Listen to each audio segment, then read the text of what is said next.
இன்னைக்கு நம்ம இசகாய் seat magician 11th எபிசோட தான் பார்க்க போறோம். எபிசோட ஓப்பனிங்ல ராஜாவோட தம்பியான அந்த டாக்டர் இருக்கிறான்ல, அவனோட படை எல்லாத்தையும் தயாரா வச்சிருக்கும் போது அதுல மார்க்கஸ் அப்படின்னு ஒரு கமாண்டர் ஒருத்தர் இருப்பானா, அவன் இந்த மாதிரி இருக்கிற மேஜர்ஸை நான் யூஸ் பண்ணிக்கிட்டுமா, என்னோட கண்ட்ரோலுக்கு கீழே வச்சுக்கிட்டுமா அப்படின்னு பெர்மிஷன் கேட்பான். என்கிட்ட ஒரு ஐடியா இருக்குது, வேற ஒரு ஊர்ல இருந்து கூட்டிட்டு வந்த அந்த 2 பேரை கண்டிப்பா நம்மளால அழிக்க முடியும் அப்படின்னு சொல்லிட்டு இருப்பானா. அதுக்கப்புறம் அந்த ஆர்மி எல்லாத்தையும் தயார் பண்ணி வச்சிருந்திருக்கேன். அந்த டாக்டர் கூட அந்த மீசக்காரனும் இருப்பானா. கண்டிப்பா இந்த மார்க்கஸ் இந்த மேஜர்ஸ் குரூப் வச்சுட்டு அவங்க எல்லாரையும் சமாளிச்சுக்கிறதுக்கான வாய்ப்பு இருக்குது. அந்த புதுசா வந்த பையனே அவனே சமாளிச்சுக்கோ நினைக்கிறேன். இதை கேட்டு அந்த மீசக்காரன் இருந்தாலும் அந்த புது பையனோட பவர்ஸ் என்னங்கிறது இன்னும் நமக்கு தெரியாம தானே இருக்கு. நீ சொல்றதும் கரெக்ட் தான், ஆனா எப்படி இருந்தாலும் கண்டிப்பா நம்ம இதுல ஜெயிச்சே ஆகணும். உன்ன மாதிரியான ஒருத்தன் என்னோட ரைட் ஹேண்டா இருக்கிறதுக்கு நான் கொடுத்து வச்சிருக்கணும். வரலாறுல அண்ணனுக்கு பணிஞ்சு போகாத ஒரு தம்பியாவும் நாட்டை காப்பாத்துறதுக்காக போராடின ஒரு வீரனுமா தான் என்னோட பேர் இருக்க போகுது. நம்ம தாய் நாட்டை காப்பாத்துறதுக்காகவும் வளர்க்கறதுக்குமா தான் இந்த போர் இருக்க போகுதுன்னு அவன் போர் முழக்கம் இட ராஜாமே இன்னொரு பக்கம் பயங்கரமான மோட்டிவேஷனல் ஸ்பீச் எல்லாம் கொடுத்துக்கிட்டு இருக்க.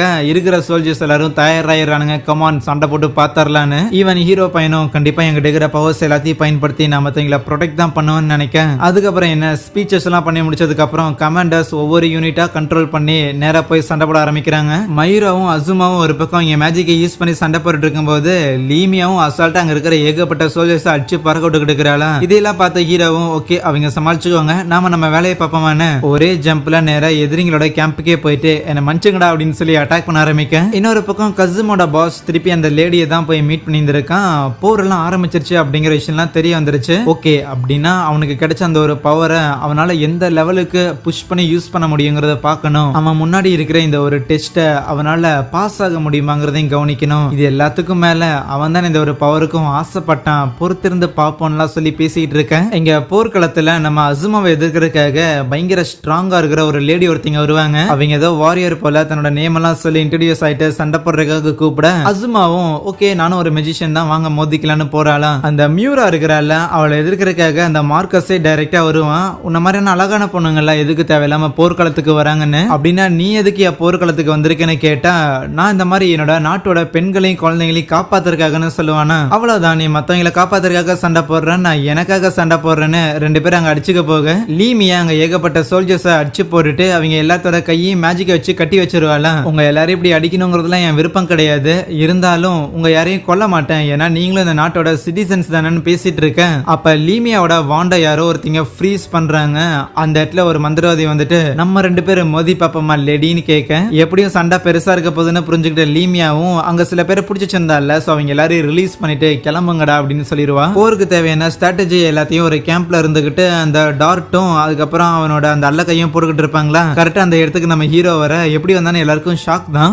இதுதான் என்னோட ஸ்பிரிட், இதோட பவரை பயன்படுத்தி தான் வந்தேன்னு சொல்லும் போது அந்த டார்ட்டுக்கு ஏரியில பத்தி தெரிஞ்சிருக்குது. ஓ அனதர் வேர்ல்ட்ல இருந்து வந்த நீ ஒரு சமனரா இருக்கிறையா, சரின்னு அவனோட சோல்ஜர்ஸ் எல்லாரையும் அனுப்பி விட்டுட்டு ஹீரோ கிட்ட என்ன செய்தின்னு கேட்டா, இந்த போரை பேச்சுவார்த்தை மூலமா என் பண்றதுக்காக வந்திருக்கேன். ஏன்னா எனக்கு ரொம்ப நல்லா தெரியும், ராஜாவா இருக்கட்டும் இல்ல நீங்களா இருக்கட்டும் 2 பேருமே மக்களோட சந்தோஷத்துக்காக மட்டும்தான் இங்க இருக்கிறீங்கன்னு புரியுது. ஆனா இந்த கண்ட்ரில யாரு நல்லா இருக்கணும் அப்படின்னு நீங்க நினைக்கிறீங்களோ அவங்களையே வச்சுட்டு அவங்களுக்குள்ளேயே சண்டை போட வைக்கிறீங்க. இது எப்படி சரியாகும்? இப்ப மட்டும் இந்த பேட்டில் இருந்து நீங்க வித்ரா பண்ணீங்கன்னா நீங்களா இருக்கட்டும் இல்ல உங்களுக்கு சப்போர்ட் பண்ண சோல்ஜர்ஸ் நோபல்ஸா இருக்கட்டும் இவங்க எல்லாருமே திருப்பி நார்மலா ட்ரீட் பண்ணப்படுவாங்கன்னு சொல்ல, அதுக்கு அந்த டார்ட் அப்படின்னா நாங்க இந்த போர்ல இருந்து வித்ரா பண்ணிட்டா நீங்க என்ன மன்னிச்சுட்டுருவீங்களா என்ன? எக்ஸாக்டா அதே தான் என்கிட்ட இருக்குல்ல இந்த ஒரு ஏரியல், இதை பயன்படுத்தி என்னால இந்த கண்ட்ரியை கம்ப்ளீட்டா அழிக்க முடியும். அந்த அளவுக்கான பவர்ஸ் இருக்கு. சோ உங்க ஆர்மியை அழிக்கிறதோ இல்ல உங்களை பூச்சி கொண்டு போய் ராஜாவோட காலுக்கு முன்னாடி போடுறதும் எனக்கு ஒன்றும் பெரிய விஷயம் இல்லை. இருந்தாலும் அது எந்த விதத்திலையும் பிரோஜனமா இருக்காதுன்னு தான் இதை நான் சொல்ல வரங்கும் போது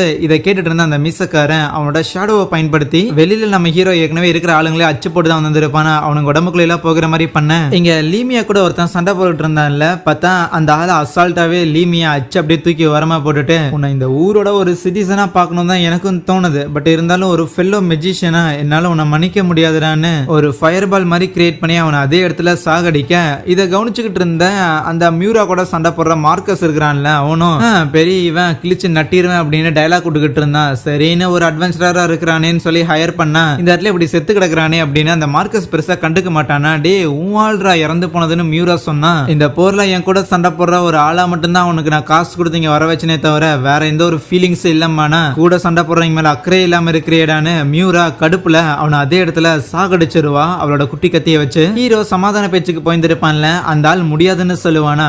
ஏரியல் ஏரியலும் அந்த ஆள் கிட்ட யோ இந்த ஹீரோ பையன் எவ்வளவு கஷ்டப்பட்டு ராஜா கிட்ட பேச்சுவார்த்தை எல்லாம் பண்ணி இந்த ஒரு சமாதானத்துக்கு ராஜா ஒத்துக்கு வச்சான் தெரியுமா, நீ என்ன அசால்ட்டா முடியாதுன்னு சொல்லிட்டு இருக்கிறலாம் கேட்க, உங்ககிட்ட தான் இந்த அளவுக்கு பவர் இருக்குதுன்னா நீயே ஒரு ராஜாவா இருக்க வேண்டியது என்னன்னு கேட்டா, அதுக்கு நம்ம ஹீரோ யோ ராஜாவா இருக்கிறதுனா சின்ன வேலை நினைச்சிட்டு இருக்கிறயா, ஏகப்பட்ட வேலை இருக்குது, எக்கனாமிக் பார்க்கணும், கவர்னன்ஸ் பார்க்கணும், இதான் தலைவலி சரியா, நமக்குலாம் அது செட்டு வராது, தூக்கத்தை இழந்துகிட்டு வேலை பார்க்கறது இது எதுவுமே ஒத்து வராது, பீஸ்ஃபுல்லா இருக்கிறதா எனக்கு பிடிச்சிருக்குன்னு சொல்ல, அப்படின்னா உனக்கு பிடிச்ச மாதிரி நீ கண்ட்ரியை ரூல் பண்ண வேண்டியதானே, ஒரு டிக்டேட்டரா இருக்க வேண்டியதானு கேட்டா, நான் ஏன்ப்பா டிக்டேட்டரா இருக்கணும், மக்களை தேவையில்லாம ஃபோர்ஸ் பண்ணி ஒரு வேலையை செய்ய வைக்கிறதெல்லாம் வேலைக்காகாது, இருக்கிற எல்லாரும் என்னையும் வெறுப்பாங்க, அந்த கண்ட்ரி ஒன்றும் பெருசா டெவலப் ஆக போறது இல்ல, அதெல்லாம் அதுக்கு மேல தலைவலின்னு சொல்லும் போது இதை கேட்ட டாட் பயங்கரமா சிரிச்சுட்டு, குட்டி பையா நீ அனதர் வேர்ல்ட்ல தானே வந்த, உனக்கு இதெல்லாம் புரியாது, நீ என் அண்ணன் பக்கம் இல்லாம என் பக்கம் இருந்து இது எல்லாத்தையும் பார்த்துருந்தேன்னு வையன், உன்னோட பார்வையே பயங்கர வித்தியாசமா இருந்திருக்கும், இந்த ராயல் ஃபேமிலியில பிறந்த ஒருத்தனா நான் ஆற்ற வேண்டிய கடமைகள் சிலது இருக்குது,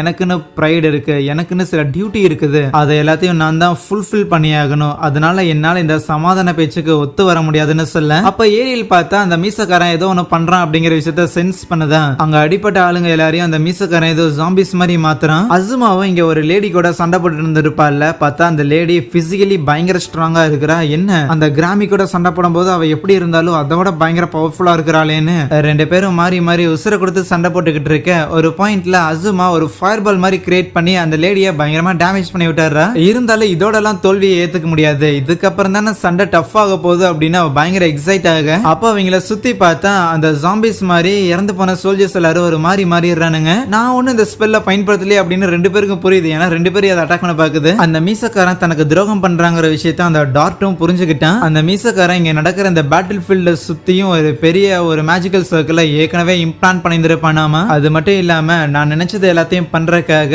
உனக்கு உன் அண்ணன் மேல இருந்த அந்த ஒரு பொறாமையே எனக்கு போதுமா இருந்துச்சு, உன் பேரண்ட்ஸுக்கு நீ ரெண்டாவதா பிறந்த ஒரே ஒரு காரணத்துக்காக எல்லாமே உனக்கு ரெண்டாவதா தான் கிடைச்சது, அதனாலதான் உன்னை பயன்படுத்துற அளவுக்கு நீ ஒரு முட்டா பீஸா இருந்திருக்க அப்படின்னு அந்த மீசக்காரன், நான் என்னைக்கும் உன்னை ஒரு மாஸ்டரா பார்த்தது இல்ல, நான் எப்பவுமே தலை வணங்குறது அந்த ஒரு லேடிக்கு மட்டும்தான் அப்படின்னு ஒரு மாதிரி பைத்திய மாதிரி சிரிப்பானா, அந்த ஒரு லேடினா அப்பதான் ஹீரோக்கும் ஞாபகம் வருது, அந்த ரெண்டு தலை டிராகன் கூட அவன் சண்டை போடும் போது அதுவுமே ஏதோ ஒரு பர்டிகுலர் பர்சனை மென்ஷன் பண்ணியிருக்கும், அந்த டிராகன் சொன்ன அந்த ஒரு நபரும் இவன் மென்ஷன் பண்றான், ரெண்டும் ஒரே ஆளா தான் இருக்குமோன்னு யோசிக்க, இந்த கண்ட்ரிக்குள்ள ஒரு சிவில் வார் கிரியேட் பண்ணணும், இந்த சிவில் வாருக்கு நடுவுல அனதர் வேர்ல்ட்ல இருந்து வந்த இந்த ஒரு பையன் பார்ட்டிசிபேட் பண்ணணும், அதுக்கப்புறம் இப்படி ஒரு மேஜிக்கை பயன்படுத்தி இருக்கிற எல்லாரையும் ஜாம்பி மாதிரி இந்த ரத்தம் குடிக்கிற மான்ஸ்டர்ஸா கிரியேட் பண்ணிட்டு உங்க எல்லாரையும் சாவடிக்கிறதாண்டா ஐடியா அப்படின்னு கத்துக்கிட்டு இருப்பானா, ஏதோ தப்பா இருக்குது, சோல்ஜர்ஸ் எல்லாரும் ஒரு மாறி மாறி இருந்திருக்கானுங்க, வானத்துல பேட்டர்ன் எல்லாம் ஃபார்ம் ஆயிருக்குன்னு லீமியா கவனிக்க, அவ்வளவு நேரம் டைலாக் பேசிட்டு இருந்த அந்த மீசக்காரன் இருக்கிறான்ல, ஒரு பாயிண்ட்டுக்கு மேல அவனோட உடம்பே அப்படியே செதைய ஆரம்பிக்க, அங்கே இந்த ஒரு எபிசோடை முடிக்கிறாங்க. Soya thank you.